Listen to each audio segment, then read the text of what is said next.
Sosial şəbəkələrdə Ukrayna dronlarının Donetskin şərqində yerləşən Pokrovsk şəhərində bir neçə mülki şəxsi qətlə yetirən Rus hərbçilərinə qarşı hücumlarını göstərən video görüntülər yayılıb.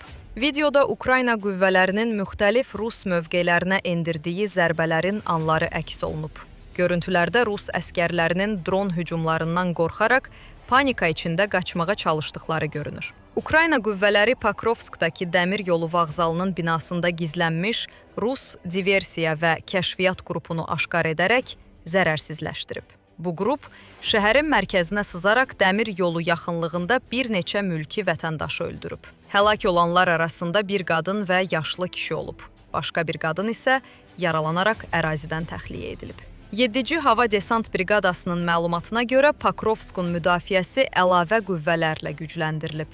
Son 2 gündə Ukrayna qüvvələri şəhərə daxil olmağa müvəffəq olan 14 Rus hərbçisini məhv edib. Əsas logistik mərkəzlərdən biri olan Pokrovsk, Donetskin şərq cəbhəsində ən gərgin döyüşlərin getdiyi şəhərlərdən biri olaraq qalır.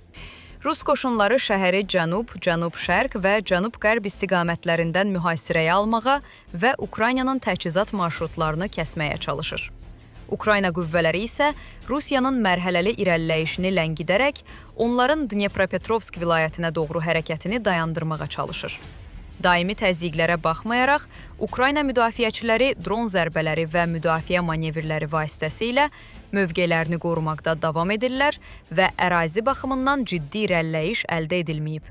Ötən cümə axşamı Ukrayna Silahlı Qüvvələrinin baş qərargahı Pokrovskda 182,8 kvadrat kilometr ərazinin azad edildiyini və əlavə 230,1 kvadrat kilometrin Rus diversiya və kəşfiyyat qruplarından təmizləndiyini bildirib.